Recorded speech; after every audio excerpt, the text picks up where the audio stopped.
आजी आनंद आनंद, आजी आनंद आनंद, आजी आनंद आनंद, मनी भरला पूर्णानंद, मनी भरला पूर्णानंद, वाचे बोलता कोण ये, वाचे बोलता कोण ये, बुद्धिबोध स्तब्ध राहे, बुद्धिबोध स्तब्ध राहे, आजी आनंद आनंद, आजी आनंद आनंद, आजी आनंद आनंद.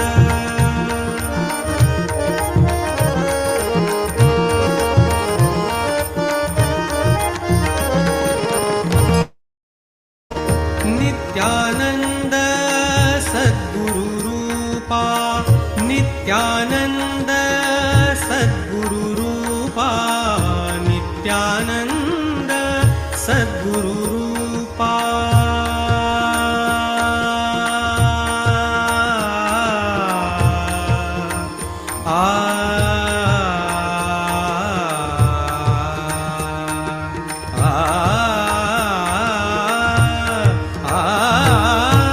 नित्यानंद सद्गुरु रूपा, नित्यानंद सद्गुरु रूपा, पाहता हरल्या जन्म खेपा, पाहता हरल्या जन्म खेपा, पाहता हरल्या जन्म खेपा, आजी आनंद आनंद, आजी आनंद आनंद, आजी आनंद आनंद.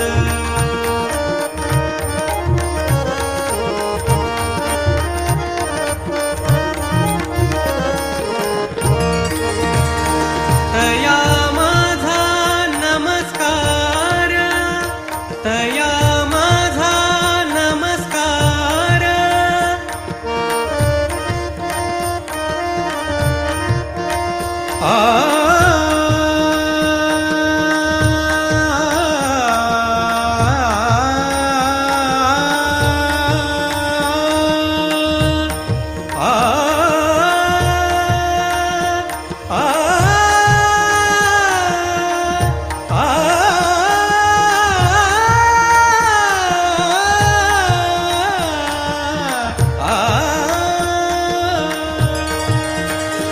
तया माझा नमस्कार, जेणे हरलो आप पर, जेणे हरलो आप पर, ते हे वासुदेव चरण, ते हे वासुदेव चरण, हृदयी येता झालो धन्य, हृदयी येता झालो धन्य, आजी आनंद आनंद, आजी आनंद आनंद, मनी भरला पूर्णानंद, मनी भरला पूर्णानंद, वाचे बोलता तो न ये, वाचे बोलता तो न ये, बुद्धिबोध स्तब्ध राहे, बुद्धिबोध स्तब्ध राहे, आजी आनंद आनंद, आजी आनंद आनंद, आजी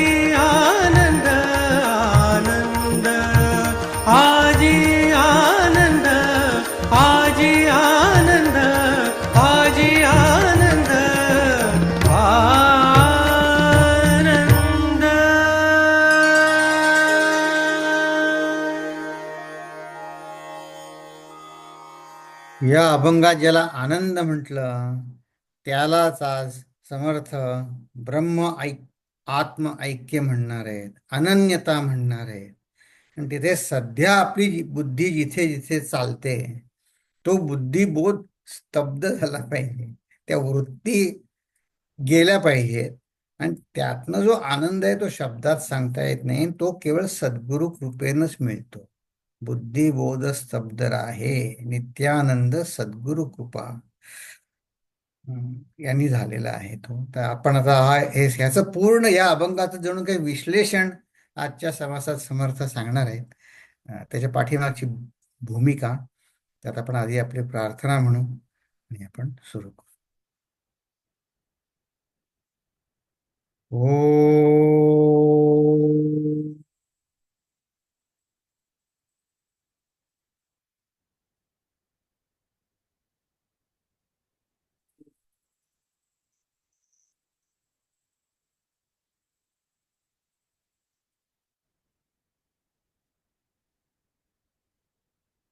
ओम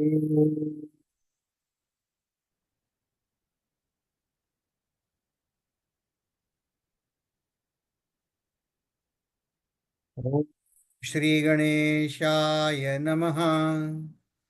ओम श्री सरस्वत्यै नमः. ओम श्री गुरुभ्यो नमः. शुकासारिखे पूर्ण वैराग्य जाचे, वशिष्ठा परिज्ञान योगेश्वराचे. कवी वाल्मिका सारिखा मान्य ऐसा, नमस्कार माझा सद्गुरु रामदासा. नमस्कार माझा सद्गुरु रामदासा. जय जय रघुवीर समर्थ. नमस्कार तुम्हा सगळ्यांना. आपण गेल्या आठवड्यामध्ये हा 8वा समास अखंड ध्यान निरूपणाचा समास बघितला आणि त्याच्यामध्ये आपण या सगळे विषय बघितले आणि विशेष करून या मार्गातील काही गैरसमजुती आणि लगेच मार्गदर्शन असं अल्टरनेट या ओव्या आपण बघितल्या.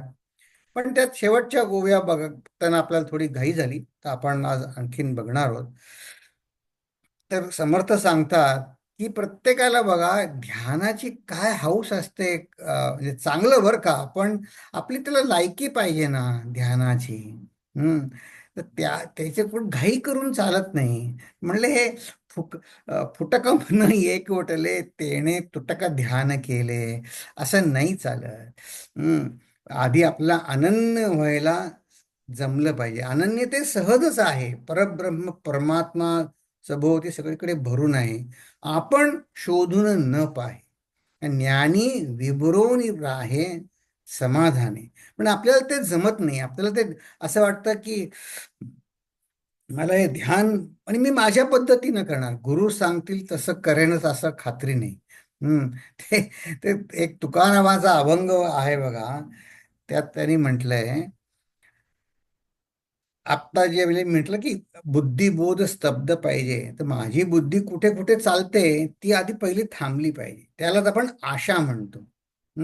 तर तुकाराम महाराज म्हणतात, आशा हे समूळ खणूनी काढावी, तेणेची गोसावी व्हावे जेणी. आणि जी पुढची ओळ आहे ती फक्त हे सांगण्याचा अधिकार तुकाराम महाराजांचाच आहे. ते म्हणतात, नाही तरी सुखी असावे संसारी, फजिती दुसरी करू नये. म्हणजे एक झाली आहे ती आता ती पुरी आहे. दुसरी दुसरी फजिती दुसरी करू नये. मग उपाय काय सांगितला, आशा मारून या जयवंत व्हावे, तरीच निघावे सर्वातुनी. तुका म्हणे जरी योगाची तातडी, आशेची विबुडी करा आधी. हा, योगाची तातडी आहे, मला ध्यान लागलं पाहिजे, पण ते आशा अजून आहे मनामध्ये. तर मी आशेनेच सगळं दिसतं काही काही. मग ते ते तसं नाही, गुरुंनी सांगितलं तसं तर एक आणखी छोटं उदाहरण होतं. मी विचार करत होतो, बघा आम्ही ह्या पुन्हा पुन्हा माझं मन त्या 2 वर्षाच्या कोर्समध्ये जे शिकलो तिथे जातं, तिथे पहिले 1 वर्ष आम्हाला असं वाटलं हां आता हां मेडिटेशन करू आणि लगेच हां आता बाहेर पडलो की आम्ही काय बृहस्पतीच होणार होणार. तर पहिलं 1 वर्ष आम्हाला त्यांनी ध्यान मेडिटेशन काही शिकवलंच नाही. नाही काही नाही सांगितलं, काही नाही. मग 1 वर्षानंतर आधी नुसतं ध्यानस्थ म्हणजे नुसतं स्वस्थ बसायला सांगितलं. हम्म. ते सकाळचं 5:30 ते चॅन्टिंग वगैरे सर्व सुरू होतं. पण 1 वर्ष ते आधी काय म्हणलं तुमच्या मनातले सगळे संशय जायला पाहिजे. तर हे ध्यान तुम्हाला त्या त्या दृष्टीनं पावलं टाकणं शक्य आहे. आणि हे अनन्य सहजची आहे. ते ध्यान सहज लागेलच तुमचं, तुमचे सगळे संशय विराम पावले की. पण मला तुकारामांचं का वाटलं तर एका सत्संगामध्ये त्यांनी एका महंतांनी विचारलं की म्हणले सगळ्यात उत्तम संत कोण साधकाच्या दृष्टीने साधन या दृष्टीने किंवा तर ते म्हणले त्यांनी कोणी कोणी वेगळी उत्तरं दिली. कोणी म्हणले एकनाथ महाराज, कारण त्यांना प्रपंचात सर्व अनुकूलता होती, पत्नी अनुकूल होती, पैसा अनुकूल होता, सगळं त्यांना. नाही नाही म्हणे ते तसं नाही. मग असे बरेच 2-3 संतांचे आता विषय आपला पूर्ण होईल म्हणून थोडक्यात सांगतो. तर त्यांनी सांगितलं तुकाराम महाराज सगळ्यात साधकाच्या दृष्टीनं श्रेष्ठ, कारण त्यांनी संसाराची जळती शेगडी म्हणले डोक्यावर घेऊन परमार्थ केला. सगळ्या ज्या ज्या काही म्हणून अडचणी असतात संसारातल्या त्या सगळ्या त्यांना आल्या. आजूबाजूची परिस्थिती अनुकूल नव्हती, घरातली अनुकूल नव्हती, बाहेर नव्हती, काय म्हणाल त्या सगळ्या अडचणी त्यांना, अवहेलना झाली, सगळं त्यांना अडचणी अडचणी आल्या. पण त्यांनी त्यातून त्यांचं काम करून घेतलं. तुकारामाचा अभंग मला आठवला. तुका म्हणे जरी योगाची तातडी आशेची विबुडी करा आली. बर. मग आता या साधक शोधून न पाहे मग आपण गेल्या वेळी आपल्या बघा आपण सोप्या शब्दामध्ये मला माझ्या जीवनात श्रद्धा आणता येईल का याच्यावर थोडा विचार केला. ते आता आपण सगळं पुन्हा बघणार नाहीये. आणि या पुढच्या ओव्यांमध्ये अ, ते म्हणतात की बुद्धिवीण प्राणी सकळ ते ते अवघेची बाष्कळ तया मूर्खांशी खळखळ कोणे करावी. काय त्यांच्याशी नको असू द्या, काय जे काय असेल ते असू द्या. आणि ते ते प्रचितीवरती तुमच्या फार भर देतात. आणि ही निष्कर्षाची ओवी आहे की सर्व स्वाभिमान सांडावा, म्हणजे माझ्या ज्या ज्या काही आनंदाच्या संकल्पना आहेत. असं नाही म्हणता कामा की आता कोणी आता असं आहे प्रत्येक संप्रदायामध्ये स्वामीजी असतात, ते कोणी तरुण असतात, कोणी वृद्ध असतात. तर कोणी समजा तरुण स्वामी असेल त्यांना म्हणा हा यांना काय माहिती आहे, यांनी काय जग बघितलंय म्हणून त्यांच्याकडे दुर्लक्ष करतो. कोणी वृद्ध असेल त्यांनी काही सांगितलं ते म्हणतात स्वामीजी आता वेळ खूप काळ खूप बदललाय हो, तुम्हाला नाही कल्पना असं करत त्यांना सांगतात. जे जे काही वेगवेगळी कारणं सांगतात. तर हे हा जो सगळा स्वाभिमान आहे माझा तो सोडा.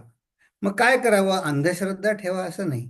मग प्रत्येक येऊन विवेक मांडावा. विवेकाने तुम्ही मी विचार करा, अनुभव घ्या. आणि त्यांनी काय करायचं, माझा पूर्व पक्ष म्हणजे माझ्या गैरसमजुती आहेत त्या सगळ्या विवेकाच्या बळावरती खंडाव्या. तर ही ओवी फार विचार करण्यासारखी आहे आपल्याला, कारण इथे हे साधनेचं पुढच्या पायऱ्या ते उलगडून दाखवत आहे. आणि ह्या दृष्टिकोनातनं 2 प्रश्न आहेत. त्याला गेल्या वेळी आपण थोडं उत्तर बघितलं की हे अद्वैत वेदांत हे फक्त हिंदू धर्मातच आहे का, तर त्याला आपण गेल्या वेळी उत्तर बघितलं. आणखी यावेळी आणखीन एक वेगळं बघणार आहोत. हे उदाहरण आपण आधी बघितलं की हे बघा हा पियर शार्डिंग हा फ्रान्समधला मोठा तत्ववेत्ता होता. पण त्याची मतं अशी काही होती की त्याला तिथल्या चर्चनी काढून टाकला.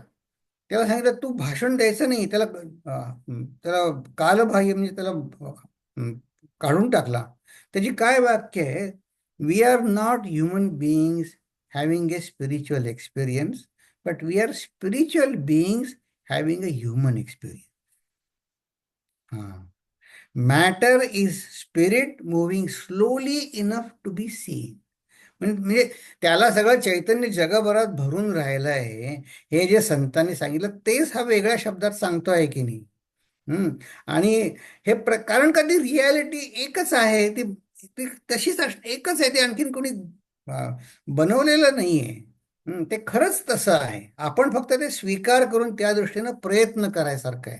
मग आता त्या प्रयत्न करायसाठी आपल्या सुदैवाने काही संतांनी त्यांच्या आठवणी, त्यांच्या साधन कालातले प्रसंग लिहून ठेवले. तर हा जो रामकृष्ण परमहंसांच्या याच्यातले जे एक प्रसंग आहे की त्यांच्याकडे बघा, आता हे अवतारी सिद्ध पुरुष रामकृष्ण परमहंस होते. त्यांच्याकडे अनेक साधू संत अट्रॅक्ट झाल्यासारखे तिथे यायचे. हम्म.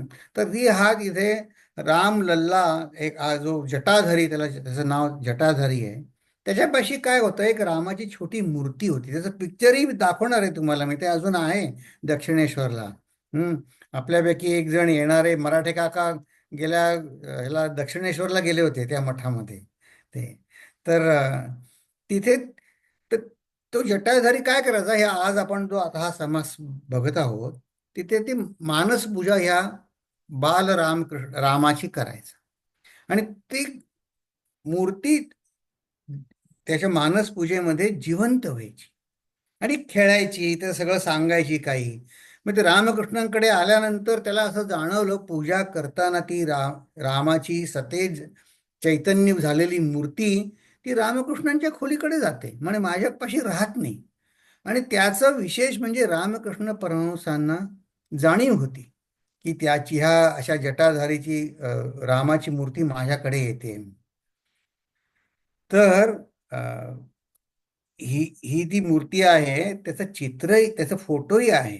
आणि आता आज आपण तुकाराम महाराजांचा अभंग बघितला, त्या तुकाराम महाराजांनी जे एका ठिकाणी लिहून ठेवले, ह्याचं आश्चर्य काही नाही. प्रगटे हृदयीची मूर्ती भावशुद्ध जाणवणी. आपली भाव शुद्ध नाही म्हणून आपल्याला हे खरं वाटत नाही.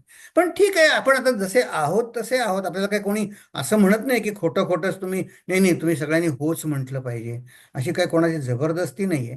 तर बघा, ही मूर्ती, हा तिथला फोटो आहे. हे माझ्याकडे एक पुस्तक आहे रामकृष्णांबद्दल, त्यांच्या साधन कालातलं. Ramakrishna as a Guru, Ramakrishna as a साधक, रामकृष्ण, असे त्यांचे बरेच बरेच असं ॲनालिटिकल पुस्तक कोणी लिहिलंय, तर हे शरदचंद्र आहेत. स्वामी शारदानंतर नंतर त्यांचं नाव झालं. ते उद्बोधन मासिक चालवत असत, त्यांची आठवणी. तर त्यांनी त्या आठवणीमध्ये स्पष्ट लिहिलेलं आहे की रामकृष्ण परमहंस आम्हाला त्यांच्या साधन कालातल्या आठवणी सांगत, आणि या जटाधाराच्या मूर्ती सांगत की ही बघ, त्यावेळेस तर ही जी पितळेची मूर्ती आहे ती तिथे होती. म्हणजे ते म्हणे माझ्याकडे यायचे राम राम बालरूपात, आणि शेवटी त्या जटाधाऱ्याने काय केलं, तो कंटाळला. तर म्हणला, कंटाळला म्हणजे तो हतबद्ध झाला, आणि तो शेवटी त्याला त्या बालरामानी त्याला दृष्टांत दिला की अरे, मी तुला रामकृष्ण आणि मी वेगळे नाही, ह्यासाठीच मी तुला इकडे आणलं. ती रामाची जी मूर्ती आहे माझी, तू त्यांना दे आणि तुझं कार्य, तुला मोक्ष पावला. त्यावर त्याचं समाधान झालं आणि त्यांनी ती मूर्ती रामकृष्ण परमहंसांच्या हवाली केली. ते शारदानंद म्हटलंय, म्हणजे आम्हाला ती मूर्ती दिसत असे, पण त्याने लिहून ठेवलंय बरं. म्हणजे आम्हाला ती मूर्ती म्हणे धातूचीच वाटत असे. आम्हाला काही ती चैतन्य रूप दिसत नव्हती. ठाकूर सांगायचे. आणि ह्याला स्वामी प्रेमानंदांनी पण, त्यांचे जोडीदार होते ते दोघे, त्यावेळेस तरुण होते, 19 वर्षाचे, 21 वर्षाचे. त्यांनी पण त्याची आठवणी दिली की हो, आम्हाला म्हणजे ती साधी मूर्तीसारखी दिसायची. आणि सांगते, हे काय सांगतात की असं तो साधूकडनं माझ्याकडे यायची, आणि मग आम्हाला काय ते म्हणे खरं वाटत नसे, असं त्यांनी लिहून ठेवलंय बरं, मी मनाने नाही सांगत आहे. पण त्यांनी काय केलं, विवेक बळे सर्व पूर्व पक्ष त्यांनी आपल्या मनाची बुद्धी, नाही नाही, ज्या अर्थी माझे गुरु सांगत आहेत त्या अर्थी हे खरं असलं पाहिजे. आणि काय झालं, आता ते स्वामी झाले, तर या प्रेमानंदानंतर ते रामकृष्ण मिशनचे सेक्रेटरी झाले. सगळी आश्रमाची व्यवस्था ठेवायचं काम त्यांच्याकडे असे. तर हे ते वस्त्र दिसते की नाही, आता इथे सुद्धा वॉशिंग्टनला सेंटर आहे बघा रामकृष्ण मिशनचं, तिथे सुद्धा अगदी अशीच मूर्ती आहे, आणि त्याच्यावर ते त्यातलं जे वस्त्र आहे ते दररोज बदलतात. तर ते वस्त्र ते स्वच्छ ठेवायचं. तर ते प्रेमानंद सांगत होते, सकाळी पूजा एक जागे झाले ते, मानसपूजेतनं जागे झाले आणि त्यांच्या जो सेवेकरी होता त्याला म्हटलं, अरे तुला मी सांगितलं होतं ना वस्त्राची नीट काळजी घेतोस ना, बघूया, चल चल. म्हणून ते त्या गाभाऱ्यात गेले. तर त्यांना असं दिसलं की त्या उंदरांनी त्याच्या या वस्त्राचा काही भाग कुरतडून सगळीकडे फाडून ठेवलेला आहे. तर मग त्यावर त्यांनी म्हटलं की म्हणे त्या सेवेकराला, त्या तरुण जो ब्रह्मचारी होता त्याला खरं वाटलं का नाही माहिती नाही, पण त्या प्रेमानंदांनी लिहिलंय की मला मात्र ठाकूर जे सांगत असत या मूर्तीबद्दल, बालमूर्ती रामाचा, ते मला आठवलं की मला जसं ते त्यावेळेस ते कल्पनेचं वाटायचं तसं म्हणे ह्याला वाटणं असणार, पण ते खरं आहे. त्याची काळजी घ्यायला पाहिजे. मला वाईट वाटलं की असं कसं मी रामकृष्णांच्या वस्त्राकडे दुर्लक्ष केलं. तर सांगायचा उद्देश असा की हा स्वाभिमान आत्ता मला ती नाही दिसत आहे. मला ती मानसपूजा, मूर्तीतलं ध्यान, चैतन्य मला नाही, माझं तेवढी शक्ती कमी पडते. पण मी विवेकाने त्या मार्गात राहिलं मात्र पाहिजे. आणि माया पूर्व पक्ष खंडावा विवेक बळे, ही सक्सेस स्टोरीज आपल्या त्यासाठी त्यांनी लिहून ठेवले. त्यांनी फार वाचण्यासारखं पुस्तक आहे ते. त्यात त्यांनी त्यांचे अनुभव, त्यांचे विचार फार सुंदर तऱ्हेनं मांडले. तर ठीक आहे, एवढं करून आता त्यांनी समर्थाने जणू काय आपल्याला हे होमवर्क दिलंय. या समासानंतर आपला लाईफ टाईम जॉब काय? सर्व स्वाभिमान सांडावा, प्रत्यये विवेक मांडावा, माया पूर्व पक्ष खंडावा, विवेक बळे. बर, आता आपलं हे this is now my our life time job. ठीक आहे. पण आता आता समास आठवा संपला आणि आता जो पुढचा समास आहे ते शाश्वत निरूपण. जणू काही हे लाईफ टाईम प्रोजेक्ट पुन्हा कसं करायचं, पुन्हा त्याच्यासाठी एक एक वेगळ्या शब्दामध्ये ते आपल्याला अनन्यता आणि आत्मनिवेदन समर्थ समजावून सांगणार आहे. तर आता मी तुम्हाला अगदी आत्ताच कबूल करतो की हा विषय खूप कठीण आहे. आपण सोपा करून बघू आणि त्यासाठी आपण आधीच्या 11व्या आणि 12व्या दशकातले संदर्भ आपण बघणार. की जिथे जिथे समर्थांनी सांगितलंय की हां, आता हे झालं आहे, हे झालं असेल. आता आपलं तर काही, म्हणजे माझं तर काही तसं झालं नाही आहे. तर मग आपण ते समर्थांना काय अपेक्षित असावं आधीच्या दशकातलं, ते आपण जाऊन पाठीमागे आज बघणार आहोत. आधी आपण या समासाची फोड बघू की त्याचं की या शाश्वत निरूपणाचं कसं कसं आहे. तर आता याची प्रस्तावना आणि पूर्व विषयाशी संगत हे ओव्या 1 ते 3 मध्ये आहे. पूर्व विषयाची म्हणजे केवळ ह्या दशकातल्या नाही, तर अत्यंत उच्च भूमिकेवरती आत्मानात्म विवेक, जे आपल्या सर्व साधकांचं परमानंद प्राप्ती जे आपण म्हणतो, हं, त्याच्याशी संगत त्यांनी लावलेली आहे. की ही प्रस्तावनेच्या पहिल्या 3 ओव्या आहेत. त्या फार महत्वाच्या आहेत. त्यानंतर जीव, जगत आणि ईश्वर. तर जीव आपण जो आहोत, सध्या आपण स्थूलात आहोत. म्हणजे मी जड देह तोच मला खरा वाटतो, पण मी काही तसं नाही आहे. आणि जगत अर्थात आपण जड मानतो, आणि ईश्वर आपल्याला इंद्रिय सापेक्ष नाहीये, पण एक सत्ता आहे. तर ह्याचा काय काय विस्तार आहे ह्या 3 यांचा, ते अगदी थोडक्यात त्यांनी या स्थूल सूक्ष्मचा विस्तार, ईश्वर, जगत, शक्ती. समर्थांनी ईश्वर हा शब्द नाही वापरला, त्यांनी शक्ती हा शब्द वापरलाय. पण जीव, जगत आणि ईश्वर, आपण ज्याला आपण म्हणतो ईश्वरी सत्ता, ते 4 ते 12 ओव्यांमध्ये आहे. त्यानंतर साधनेचा क्रमविकास. कारण समर्थ हे अद्वैत वेदांताचे पुरस्कर्ते होते. त्यांनी फक्त त्यांचा श्रीराम म्हणजे संबंध जगावर जशी सत्ता, चैतन्य रूप, त्यालाच ते श्रीराम मानत. तर साधनेचा क्रमविकास, प्रगती, सगुण ते निर्गुण, हा प्रवास त्यांनी या 13 ते 22 ओव्यांमध्ये सांगितलाय. आणि मग त्यानंतर हे ज्ञानाचं कार्य मला दिसलं पाहिजे ना माझ्या जीवनामध्ये, की हे कार्यरत आहे. प्रचितीसारखं आपण जे बघतो, किंबहुना संतांचं निर्भयत्व, की ह्या ज्ञानाने आपण आता एक संत त्यांना कोणी विचारलं की माझी शिष्यानी की माझी साधनेत प्रगती होतीये का नाही, तर ते काय सांगायचे, तुम्हाला निर्भयत्व येत आहे का, तुमची काळजी कमी झाली आहे का, काळजी कमी वाटतीये का, तर मग तुमची साधनेत प्रगती आहे. याचं एक उदाहरण तुम्हाला निर्भयत्वाचं मागे सांगितलं, पण ते निर्भयत्व पटण्यासाठी, या ज्ञानाचं महत्त्व पटण्यासाठी एक आहे बघा.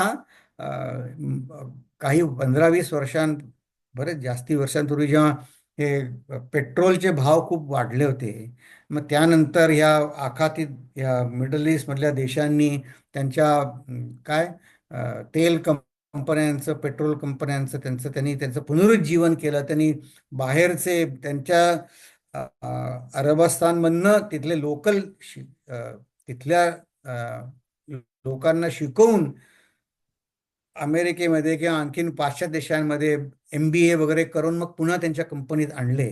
आणि त्यांनी त्यांचं काय डिपेंडन्स कमी केला बाहेरच्या एक्सपर्ट्सवरचा.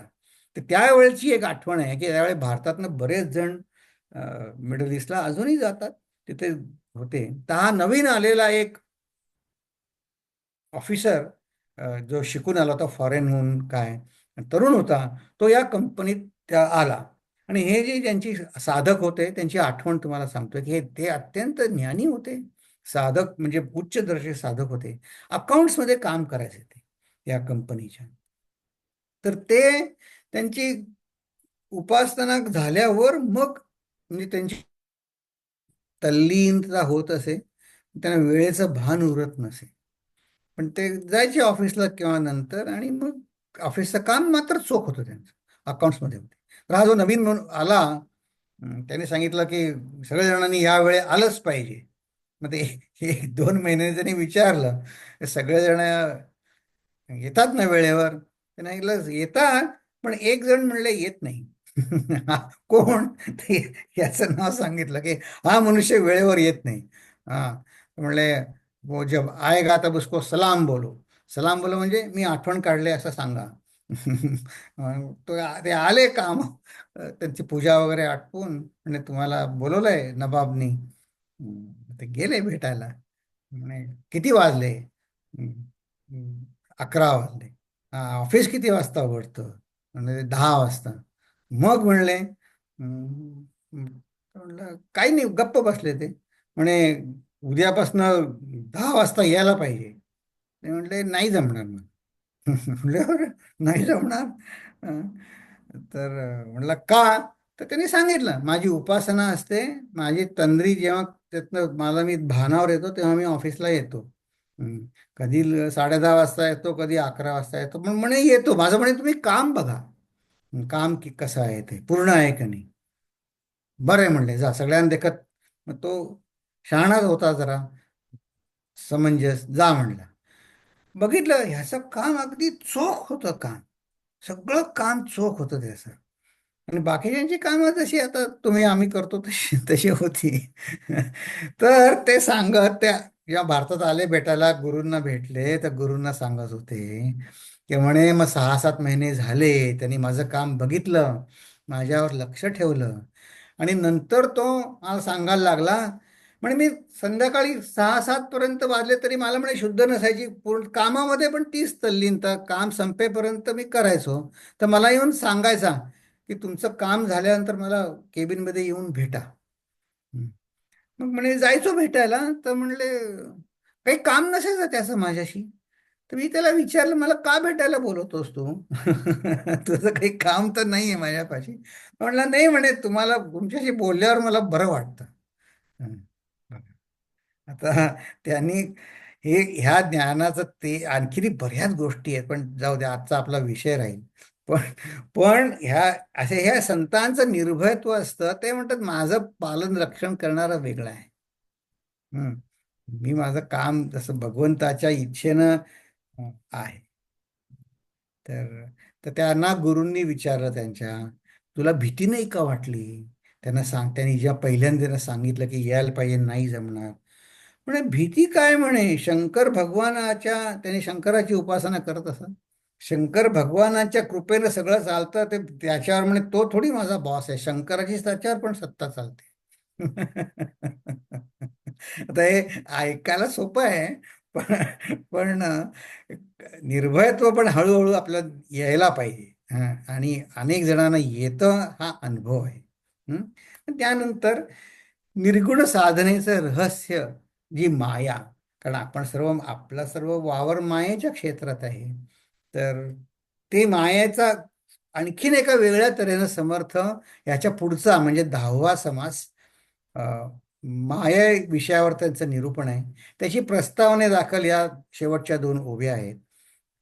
अशा तऱ्हेनं हा समास इथे आहे. आता आपण बघूया, सुरुवात करूया, आपलं किती जमते तेवढं बघू. प्रस्तावना. श्रीराम पिंडाचे पाहिले कौतुक, शोधिला आत्मानात्म विवेक, पिंड अनात्मा आत्मा एक, सकळ करता. आता आधी या ओव्या बघू, मग पुन्हा संबंध विषय बघू. हम्म. आत्म्यास अनन्यता बोलिली, ते विवेके प्रत्यया आली, आता पाहिजे समजली ब्रह्मांड रचना. आत्मानात्मविवेक पिंडी, सारासार विचार ब्रह्मांडी, विवर विवरो हे गोडी घेतली पाहिजे. आता बघा, याच्यामध्ये टेक्निकल टर्म्स इतक्या आहेत, आणि त्याचा समर्थ तर सांगतायत, ते साधं समजणं एक एक राहिलं. पण समर्थ म्हणतात हे तुमचं तर झालेलं आहे. आता हे झालेलं आहे, आता काय करायचं? पिंडाचे पाहिले कौतुक, शोधला आत्मानात्म विवेक. म्हणजे काय? पिंडाचे कौतुक पाहिले म्हणजे काय झालं? पिंड म्हणजे काय? तर असं बरंच आहे पुढे, तर आपण ते हळूहळू सुरुवात करू. हम्म. अं, चालेल ना? आपण हळूहळू जाऊ. कारण मलाही तर समजलं पाहिजे. तर पिंड म्हणजे आपण ज्याला म्हणतो मी, अहम ज्याला म्हणतो ना, ते म्हणजे पिंड. मग आता चला, आता आपण विचार करू. पिंडावरती, पिंडाचं कौतुक, आता समर्थ त्याला कौतुक म्हणतात, की त्यांनी त्याचा खेळ म्हणा, या पिंडाचं आपलं बघूया जरा. कौतुक समर्थाने इतका प्रेमाने शब्द वापरलाय, आणि त्याच्यामध्ये आत्मानात्म विवेक म्हटलं, तर आपण बघूया. पिंडाचे पाहिले कौतुक, शोधिला आत्मानात्म विवेक, पिंड अनात्मा. पिंड म्हणजे हे शरीर अनात्मा आहे, आत्मा एक आहे, तो सकळ करता आहे. जसं त्या कंपनीतल्या माणसाने सांगितलं की सगळ्यांचा करता आत्मा ते शंकर भगवान, त्याची सत्ता चालते सगळ्यांवरती. तर ठीक आहे. आता आपण या पिंडाची आपण व्याख्या बघू. ते असं आहे, मी ज्याला म्हणतो आपण, अहम म्हणजे पिंड. ठीक आहे. मग आपला सध्या व्यवहार कसा चालू आहे? आपला सध्या व्यवहार कसा चालू आहे, की समर्थ ज्याला जे कौतुक म्हणतात, ते कौतुक काय आहे? तर बघा, की असं आपण शरीराने, आता मी बसलोय किंवा बसली आहे, जे काय ठीक आहे. मनाने, मन मजेत आहे, किंवा तुम्ही तुम्ही म्हणाल काय बोलताय, आज काय कळत नाही का, आज काय झालंय, डोक्यावरून जातंय, जे काय असं तुमचं मन जे जसं काय म्हणत असेल ते मी म्हणत असाल. पण हे कोणाला समजतंय? हे बुद्धीला समजतंय. पण आपण काय म्हणतो? मला समजतंय, मला मजा आली, की मला कळत नाही, किंवा मी बसलोय. तर ह्याला समर्थ म्हणतात. हे सगळं प्रासंगिक तादात्म्यता आहे, म्हणजे टेम्पोरल आयडेंटिफिकेशन. जसं मी गाडीत बसल्यावर असताना मी कोण असतो? I am a commuter. मग कम्युटर हे काही आपली कायमची पदवी नाही, किंवा काही आपलं काही कायमचं स्वरूप नाही कम्युटर. पण गाडीत बसलो आहेत म्हणून कम्युटर. गाडीतनं उतरल्यावर आपण कम्युटर नाही, आपण दुसरी आयडेंटिटी येते आपल्याला. तर ही प्रासंगिक तादात्म्यता आहे. म्हणजे शरीराबरोबर माझं तादात्म्य हे पण टेम्पररी आहे. मनाबद्दल व्यवहार करण्यापुरतं मनाशी प्रासंगिक तादात्म्य आहे.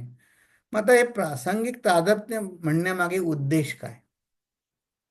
तर उद्देश असा, मी आता समजा कोणी शिक्षक आहे, मग तो शिक्षक आहे, मग तो 24 तास शिक्षक आहे का? नाही, 24 तास शिक्षक नाही. मग तो रिटायर झाल्यावर किंवा घरी आल्यावर तो पुन्हा त्याची वेगळी आयडेंटिटी आहे. त्याचं खरा तू कोण आहेस? तर असं आहे की प्रासंगिक तादात्म्यता म्हणजे अ, ह्या तादात्म्यते ही जी प्रासंगिक तादात्म्यता आहे, त्या तादात्म्यतेशिवाय मला अस्तित्व आहे का नाही? त्याचं उत्तर अर्थातच आहे. तर ते काय आहे मग खरं? की जे एक जाणीव मला आत बाहेर सगळीकडे व्यापून आहे, त्याच्यावर मी म्हणतोय माझी सीट नंबर अमुक अमुक आहे. हां. हं. किंवा माझं मन असं आहे, बुद्धी अशी आहे. तर हा सगळं व्यवहार माझ्या जाणीवेच्या प्रकाशात चालू आहे. जाणीव नसेल तर हा कुठलाही व्यवहार होईल का? नाही, जाणीव नसेल तर. तर ही जी जाणीव आहे, समर्थ सांगतायत, ज्या जाणीवेनं या पिंडामध्ये माझा व्यवहार होतोय, त्याच जाणीवेनं हे ब्रह्मांड चालू आहे, त्याच जाणीवे. मग आपण काय करू? या शास्त्रदृष्ट्या विचार करता, विवेक करता, या ब्रह्मांडाचे दोन भाग संतांनी केले. एक म्हणजे पिंड. पण पिंड म्हणताना त्याच्यातली स्वची जाणीव, त्या पिंडामध्ये प्रकाशित असलेली स्वची जाणीव, या त्याला आत्मा म्हटलं. आणि बाहेर जो आहे ती जड किंवा परप्रकाशी वस्तू. आता काय, समजा पाण्याची बाटली आहे, त्या पाण्याच्या बाटली जड आहे. जड वस्तू त्यांना त्यांना कल्पना आहे का की मला कोणी हातात धरलंय नाही धरलंय? त्यांना काही कल्पना आहे. म्हणून त्याला म्हटलं ते जड किंवा परप्रकाश. मग आपला शिकायचं काय ह्याच्यातनं, या सर्व अनालिसिस मधनं, की ह्याला समर्थ पिंडाचं कौतुक म्हणतात. त्यातनं आपण काय शिकायचं? की प्रसंग येतात जातात. प्रसंग येतात जातात, ते जाणीवेनी जसं त्याचा व्यवहार होतो तसा होतो प्रसंगानुसार. पण ह्या सर्वाचे जे साक्षी, त्याला ते ते माझं शुद्ध स्वरूप आहे, ते मी आहे. आणि ह्या स्वरूपाचं ज्ञान करून घेणं, त्याला ओळखणं, ह्याला ते स्वरूप ज्ञान म्हणतात. आणि ते एकदा आपल्या मनाशी पक्क झालं की अरे, खरी आयडेंटिटी तर माझी आहे.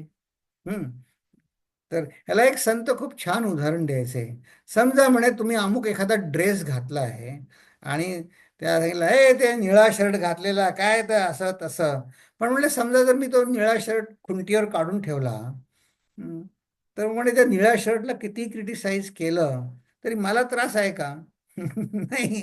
त्या निळ्या शर्टाची निंदा चालू आहे, मला त्याशी काहीच संबंध नाही. असं आपल्याला आपल्याला हवं असेल तेव्हा डिटॅच होता येईल बघ. आपल्याला हवं असेल तेव्हा आपल्याला डिटॅच होता येईल आपल्या जाणीवेतनं. की माझं खरं स्वरूप काय आहे. हं, याच्या पाठीमागे उद्देश असा आहे की माझं खरं स्वरूप ही स्वची जाणीव, ज्याच्यामुळे हे सगळे व्यवहार घडतात, ती माझी खरं म्हणजे जाणीव आहे. हं, हे बाकीचे मी शरीरानं, मनानं, बुद्धीनं जे व्यवहारापुरतं टेम्पररी प्रासंगिक तादात्म्य आहे, त्याचा व्यवहारासाठी उपयोग कदाचित असेलही, पण ते काही माझं खरं स्वरूप नाही. ठीक आहे. मग आता आपण पुन्हा इकडे आपल्या समासापाशी, की हे पिंडाचे कौतुक पाहिलं म्हणजे माझंच कौतुक, त्याच्यामध्ये आपल्याला आत्म अनात्म विवेक करायचा आहे. बर, आता पुढे काय म्हणले? की ही आत्म्यास अनन्यता बोलिली, आपण ज्याला म्हणतो तादात्म्य, जे आपण मगाशी शब्द वापरला, आणि ती विवेकाने प्रत्यया आली. बापरे, आता हे हे विवेकाने प्रत्यय आली म्हणजे काय झालं पाहिजे? तर आपण असं करू की आपली आत्ता अनन्यता आहे का नाही. अनन्यता शब्द आपल्याला फॉरेन नसला पाहिजे. म्हणजे आपण आपल्या प्रत्येकाकडे अनन्य व्हायची कला आहे. तर सिनेमा बघताना आपण किती अनन्य होतो. किंवा इतर नाटक, सिनेमा किंवा आपल्या आवडीचं असताना किती अनन्य होतो. तसं शिष्यानी ज्ञानाशी किंवा गुरुचरणाशी, जसं आजच्या अभंगात म्हटलं की हे गुरुचरणाच्या मध्ये मला हे तन्मय झालो, लीन होणं म्हणजे अनन्यता.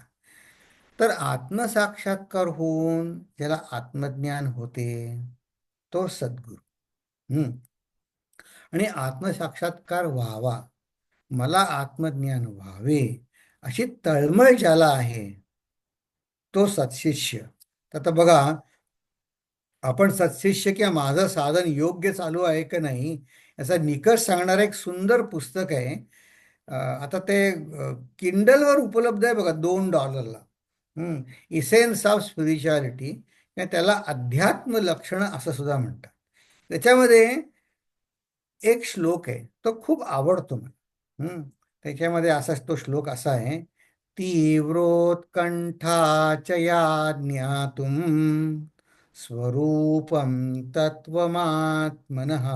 हाच विषय चाललाय बघा, की हे मला समजावं समजावं मला पाहिजे, हे तीव्र उत्कंठा मला लागली पाहिजे. मग ही कशी लागेल? त्या लागण्यासाठी दृढा वैराग्य संयुक्ता तदेवाध्यात्म उच्यते. दृढ वैराग्य, त्यासाठी माझ्या मनातल्या इतर सगळ्या आशा सुखाच्या त्या सगळ्या विराम पावल्या पाहिजे. तर समर्थ, तर हे स्वामी तेजवानंदांचं पुस्तक आहे, त्यांची रचना आहे ही. त्याला ते अध्यात्म लक्षण, त्याला ते स्पिरिच्युअल अध्यात्म लक्षणे असं त्याचं संस्कृत या पुस्तकाचं नाव आहे, अध्यात्म लक्षणे. छोटं 35-40 पानांचं पुस्तक आहे. फार सुंदर पुस्तक आहे. हे अध्यात्म म्हणजे काय हे समजावून सांगणार. ही तीव्र उत्कंठा मला लागली पाहिजे, ही तळमळ शांत व्हावी, ह्यासाठी गुरु शिष्याबरोबर जो संवाद करतो तो हा उपदेश, की जो आत्ता समर्थ आपल्याला करत आहे. ते समर्थ ज्या अर्थी म्हणतात की तुमची पिंडाचे कौतुक तुम्ही पाहिलं, आत्म अनात्म विवेक केलात, म्हणजे मला ही उत्कंठा, तीव्र उत्कंठा लागली आहे मला ही. आणि माझी धारणा काय पाहिजे, की ज्ञानी पुरुषाला शरण गेल्याखेरीज आत्मज्ञान होणार नाही. तर आत्मस्वरूपाचे ज्ञान हा उपदेशाचा प्राण आहे. म्हणजे कुठलाही उपदेश ह्याच्याशिवाय दुसरा असता नाही कामा, कारण हे आपलं अल्टिमेट गोल आहे.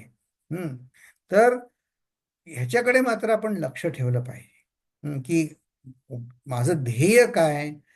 पण ह्याकडे जर दुर्लक्ष करून ते आधीच्या समासात समर्थ म्हणले ना, 7-5 जण मिळवले आणि त्यांचाच एक समूह केला, त्याला कोण विचारतं? तर हे असं दुर्लक्ष करून जे जे सांगितले जाते ते मामूली आणि स्वार्थी समजावे. मग खरं काय आहे, की आपण सध्या गुणांशी, म्हणजे आपल्याला देव हवा आहे, पण देव कशासाठी हवा आहे? तर देवाकडनं आपल्याला माझ्या संसारातले उपयोगी वस्तू पाहिजे. म्हणजे मला देवापेक्षा देव जे देणार आहे, की आम्ही जे देवाकडे मागणार आहे त्याचं महत्व जास्त आहे देवापेक्षा. मी माझ्याच मनाचा सांगतोय की त्याच्या देवापेक्षा देव जे मला देऊ शकतात त्याचं, म्हणजे ते गुण, ज्याला आता पैशामध्ये म्हटलं गुण, त्या गुणाची गोडी सुद्धा मला आहे. त्यामुळे काय झालं, हे जे समर्थ इथे म्हणतात की विवरो विवरो हे गोडी घेतली पाहिजे. तर मी हे अध्यात्म ग्रंथ वाचतो तर खरं, पण मला गोडी जी लागायला पाहिजे ती गोडी नाही लागत, कारण माझं वैराग्य कमी पडतं, उत्कंठा कमी पडते. जाऊ दे, काय काय घाई आहे, ब्रह्मनेहमी ताजच असतं, मग उद्या मिळालं तरी उद्या पण ताजच असणार आहे ते. जे जे काही असेल ते, पण ही विवरो गोडी घेतली पाहिजे. आपण या आत्मानात्म विवेक शोधला पाहिजे आणि सारासार विचाराने ब्रह्मांड म्हणजे जगातनं मला काय सार सार आहे, ही दोन्ही विवेक साईड बाय साईड चालते. आता आपण असं करू की आत्मानात्म विवेक आणि व्यवहार सांभाळून समर्थांनी सांगायला ही सुरुवात जी केली त्याच्या मुळाशी काय आहे, की मी सध्या आपण जे म्हणतो सगळे मी, तर मी म्हणजे माझ्या वृत्ती गुणांशी एकरूप झाली आहे सध्या, गुणांशी. तर त्यांना वळण लावून एक म्हणजे माझी स्पिरिच्युअल प्रॅक्टिस ज्याला म्हणतो, उपासना, गुरु किंवा शास्त्र, यामध्ये गुंतवून शिस्त लावणं म्हणजे खरं साधन आहे. तर त्या साधन आणि व्यवहाराची सांगड कशी घालावी? कारण आपण असं आहे, आपण प्रश्न विचारू, का बरं मला असं वाटतं? आम्ही जे मगाशी स्टेटमेंट केलं की मला भगवंतापेक्षा भगवंत जे काही व्यवहारातलं देणार आहे त्याचं महत्त्व मला जास्त वाटतं. का वाटतं? कारण मला असं वाटतं व्यवहार सुटेल माझा, माझं नेहमीचं ट्रान्झॅक्शन कॉम्प्रोमाइज होईल. तर साधन आणि व्यवहार यांची सांगड कशी घालावी, कुठलाही कॉम्प्रोमाइज न करता, हा विषय समर्थांनी विशेष करून 11व्या दशकापासून सुरू झाला. हम्म. आपण 10 दशक आपले बघून झाल्यानंतर आपण एक सिंहावलोकन केलं होतं, अर्धा दासबोध झाल्यावरती. त्यावेळेस आपण बघितलं होतं हे की आता 11व्या दशकापासून हा विशेष उपदेश सुरू झाला. तर आज आपण थोडेसे 11व्या आणि 12व्या दशकात डोकावू की ही गोडी लागण्यासाठी काय. तर बघा, 11वं दशक भीम दशक आहे आणि त्याच्यामध्ये सिद्धांत म्हणजे माझं मूळ स्टेटमेंट ते सांगणारं पहिलंच समास आहे. आणि त्याच्यामध्ये त्या समर्थ काय म्हणतात, आपण आता वृत्ती आपण म्हटलं गुणांशी एक निगडीत झाले आहेत माझ्या, तर समर्थ काय म्हणले, वृत्तीस न कळे निवृत्ती, गुणास कैची निर्गुण प्राप्ती. आत्ता या 14व्या दशकातल्या 9व्या समासात जो निर्गुण ब्रह्माबद्दल समर्थ सांगतायत, तर समर्थांना अर्थातच कल्पना आहे की समोर बसलेल्या श्रोत्याची, अ, साधकाची वृत्ती गुणांशी ताद्रूप झालेली आहे. म्हणून ते काय म्हणले, वृत्तीस न कळे निवृत्ती, गुणास कैची निर्गुण प्राप्ती, गुणातीत साधक संती विवेके केले. संत आपल्याला गुणातीत बनवायची युक्ती सांगतात, ते म्हणजे विवेकाने. आता इथे आमच्या चिन्मय मिशनमध्ये खूप अतिमधुरम ग्रुप आहे, तिथे 3-4 वर्षाच्या मुलांपासून येतात. मग काही काही वेळी ती मुले इतकी चंचल असतात, ते काही वेळी शिक्षक म्हणा, काही पालक म्हणा, गप्प बसते, काही करू नको. मग ते मुलं काही काही असतात, काही ते विचारतात, काही करू नको म्हणजे काय करू? मग ते हैराण होतात, काही वेळेस त्यांना सुचत नाही, पण मुलं अगदी निरागसपणे विचारतात, काही करू नको म्हणजे काय करू मी? तसा आपल्याला प्रश्न पडतो बघा की गुणातीत म्हणजे काय, कसं असावं? तर समर्थ सांगतात विवेकाने करा.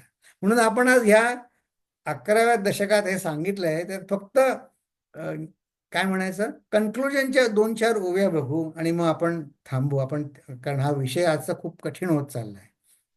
ते ठीक आहे. तर हे गुणातीत साधक संतांनी आपल्याला विवेकाने नेता येते. वृत्तीस न कळे निवृत्ती, मान्य आहे. हे पहिलं पात्र आपले तुम्ही आम्ही सगळे याच्याशी समरस झाले. गुणास कैसी निर्गुण प्राप्ती, गुणातीत साधक संती केले. कसे केले? विवेकाने केले. मग काय करायला पाहिजे? श्रवणा परिस मननसार, मनने कळे सारासार, निजध्यासे साक्षात्कार निसंग वस्तू. पण असं आहे, हे श्रवण करायचं म्हणून त्याच्यावर जे ऐकलंय त्याच्यावर मनन करायचं. तर एक संत खूप छान सांगत असत, ते म्हणत एक दासबोध वाचताना किंवा ऐकताना म्हणायचे, तुम्ही जे ऐकलं जाते ते नुसतं ऐका, त्यावेळेस प्रश्न त्याला करू नका. आणि त्यानंतर जे काय ऐकलंय त्याच्यावर मनन करा, संशय घालवण्यासाठी. मग सगळे संशय गेले की काय होईल? निजध्यास म्हणजे याला आपण ध्यान धारणा म्हणतो, त्याने या निसंग वस्तूचा साक्षात्कार होईल. हो, निसंग वस्तूचा साक्षात्कार होईल. पण सध्या तर माझी साक्षात्काराची समजूत माझी चुकीची आहे असं नाही, मर्यादित आहे. म्हणजे असं वाटतं की सगुण मूर्ती राम आले समोर तर साक्षात्कार, किंवा कोणाकोणाची वेगळी असेल, जशी काही असेल तशी. की समजूत माझी मर्यादित आहे. एक जण, तुम्हाला आता खूप विषय खूप तुमचा किचकट होत असेल तर एक आठवण सांगतो. का गुरुजींकडे, तर त्यांच्याकडनंच प्रत्यक्षात ऐकलेले आहे मी. तर एक बाजूला एक राहायचे आजोबा, त्यांचा मुलगा होता, पत्नी सून होती, त्यांची पत्नी वारली होती. हे एकटे राहायचे. तर एक दिवस आले. तर ते आले असतानाच काय झालं, एका मुलाला नोकरी लागली, त्याचा पहिला पगार झाला. म्हणून तो एका गुरुजींकडे एक अर्धा पाऊण किलो पेढे घेऊन आला. ते गुरुजी म्हणले, अरे इथं काय आणलं, घरी नाही पेढे, मी काय म्हणे मठात राहत नाही, माझं घर आहे. तर मला जरूर नाही या पेढ्यांची. म्हणून त्यांनी त्यातले 4 पेढे वाटीत घेतले. उरलेली पुडी पुन्हा ती बांधून त्याला परत दिली.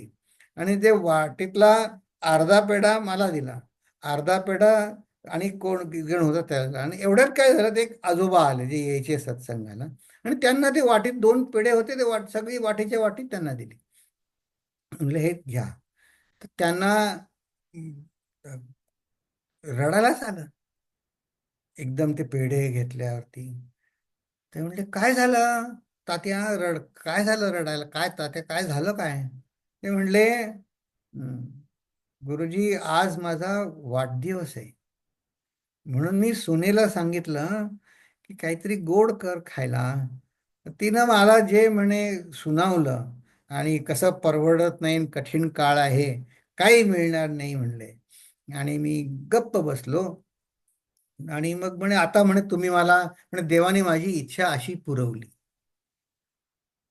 म्हणून त्यांना घाईवरून आलं. ते झालं सगळं. पण नंतर स्वामी काय म्हणले त्यांना, गुरुजी, की एवढ्यावर थांबायचं नाही बरं का. हा, की एवढ्यावर थांबायचं नाही.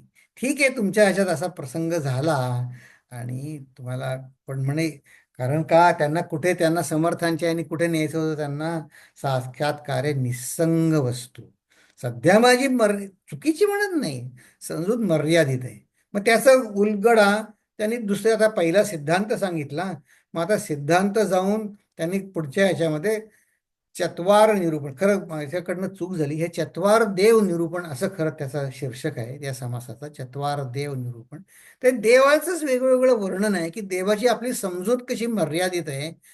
तर ते समर्थ म्हणतात, अरे हे सगळे देव मर्यादित आहेत, तू खऱ्या देवाला का भजत नाहीस? जो निर्मळास ध्याईल तो निर्मळची होईल, जो जयास भजेल तो तद्रूप जाणावा. तुम्ही ज्याला बसतात तसे तुम्ही तद्रूप व्हाल. क्षीर नीर निवडती ते राजहंस बोलिती. आता ही इडियम आहे की जे विवेक उत्तम तऱ्हेनं विवेक करतात, तर राजहंसाचं असं वर्णन आहे की जे पाणी आणि दूध वेगळं करतात, तर त्यांना राजहंस म्हणतात. तसं सार असार जाणती ते महान भाव, त्यांना तेवढं ते इतकी त्यांनी उच्च प्रगती आहे. आणि म्हणले, अरे जो चंचळास ध्याईल तो सहजच चळेल. जो निश्चळास भजेल तो निश्चळाची. बघा कसा प्रवास त्यांना कसा सुंदर केलाय बघा त्यांनी या समासांमध्ये. जो निश्चळास भजेल तो निश्चळसी. म्हणले, प्रकृती सारिखे चालावे, परी अंतरी शाश्वत ओळखावे. सत्य होऊन वर्तावे, लोका नाहीसे. हा बघा, इथे हा समास संपतो की मी निश्चळ असं भजणार आहे, मला निश्चळ व्हायचंय, पण 4 चौघांसारखं प्रकृतीच चालावं. त्या गुरुजींनी त्यांना कसं सांगितलं, त्यांना नाव नाही ठेवली किंवा त्यांना काही असं नाही म्हणले, हे काय म्हणे पेढे दिले त्याला काय महत्व देतोस खरं, असं काही त्यांना नाही म्हणले त्यांना. आणि त्यांनी सुद्धा बघा आम्हाला अर्धा अर्धा पेढा दिला, आणि तर ते वाटीत 2 होते, ते सगळी वाटीत त्यांना दिली खायला. त्यांना काय कल्पना नाही हे असं झालं. आणि ते म्हणले, अरे काय झालं तुम्हाला, गाईवरून आलं. तर पण प्रकृती सारखे चाला, परी अंतरी शाश्वत ओळखावे, सत्य होऊन वर्तावे, लोका नाहीसे. हं, त्या त्या मुलांनी सुद्धा पेढे आणले, त्याचा अवमान नाही केला. फक्त त्याला काय सांगितलं, अरे हा काही मठ नाही, मला घर आहे, मला घरी सून, माझा मुलगा आहे घरी, हे पेढे तू घरी घेऊन जा तुझ्या. त्याला ते पेढे परत दिले. पण प्रकृती सारखे चालावे हा जो आहे, हा त्यांनी उपासना आणि व्यवहार याची सांगड कशी घालायची याचं सांगितलं. आता आणखीन एकच बघू आणि मग थांबू. हं.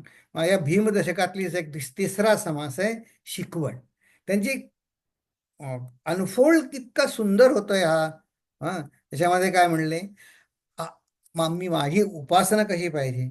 आहे तितुके देवाचे, ऐसे वर्तणे निश्चयाचे, मूळ तुटे उद्वेगाचे, येणे रीती, प्रपंची पाहिजे सुवर्ण, परमार्थी पंचीकरण, महावाक्याचे विवरण करिता सुटे. आता हे परमार्थी पंचीकरण, हे पंचीकरण आता या आजच्या या 14व्या दशकातल्या समासात पुढे येणार आहे, पुढच्या ओवीत, पुढच्या 5-6 ओव्यातच.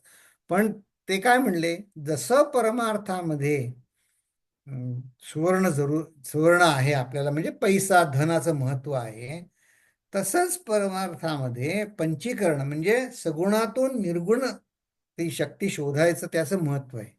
तर एका सत्संगामध्ये एकाने सांगितलं, बघा म्हणे, समर्थ सुद्धा संसारातलं पैशाचं महत्व मान्य करतात. तर ते संत म्हणले, अरे समर्थांना पैशाचं महत्व मान्य करतात हे सांगायचं नाहीये, ते तुला आधीच मान्य आहे. ते समर्थांनी कशाला सांगायला पाहिजे तुला. तुला जसं पैशाचं महत्व वाटतं, तसं परमार्थामध्ये पंचीकरण तितकंच किंवा त्याहून जास्त महत्वाचं आहे, हे समर्थांना सांगायचं. त्यांना पैशाचं महत्व सांगायचं नाहीये. ते म्हणे, कदाचित तुला समर्थांपेक्षा जास्त माहिती असेल. असं त्याला म्हणले, गमतीनं म्हणले. पण आयडिया अशी की प्रपंची पाहिजे सुवर्ण, परमार्थी पंचीकरण. याचा विपर्यास कसा होतो बघा. रामकृष्ण परमहंस त्यांच्या आश्रमामध्ये इथल्या काही, त्यांचं जे कथामृतम जे पुस्तक आहे भेटींचं, त्याचं प्रगट वाचन करतात. हं. तर त्याच्यात रामकृष्णांनी किंवा दुसऱ्या संतांनी सांगितलं की म्हणे, त्याच्यामध्ये काय झालंय की रामकृष्ण परमहंस म्हणत असत की अरे, तुला कोणी आंबे खायला दिले तर ते आभार मान, आंबे एन्जॉय कर. ते म्हणे, उगाच त्या झाडाखाली बसून ह्याला पानं किती, असं किती, उगाच चरवी चरवण कशाला करतो तू, त्याचा लाभ घे.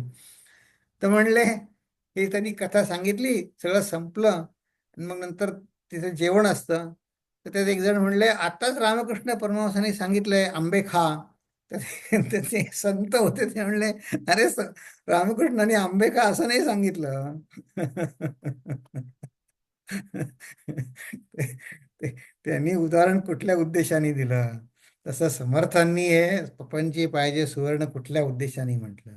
ते इतकं महत्वाचं आहे. महावाक्याचे विवरण करिता सुटे. महावाक्य म्हणजे मला मला माझ्या जीवनात मला महावाक्य मान्य होईल. आता बघा, हा क्रम सांगतायत: कर्म, उपासना आणि ज्ञान, येणे राहे समाधान, परमार्थाचे जे साधन, तेची ऐकत जावे. इथे हा समास संपतो. तर आपण असं करू, आपला वेळ संपला आणि हा विषय खरंच कठीण आहे, तर आपण हळूहळू जाऊ. आणि मग आपण अ, याच्यावर हवी असेल तर काही चर्चा करू.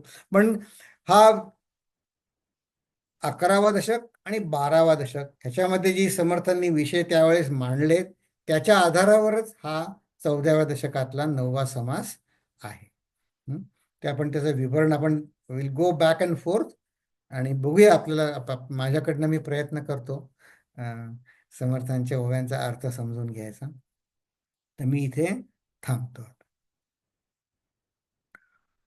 ओम पूर्णमद पूर्णमिदं पूर्णात् पूर्णमुदच्यते, पूर्णस्य पूर्णमादाय पूर्णमेवावशिष्यते. ओम शांती शांती शांती. हरि ओम. श्री गुरुभ्यो नमः. हरि ओम.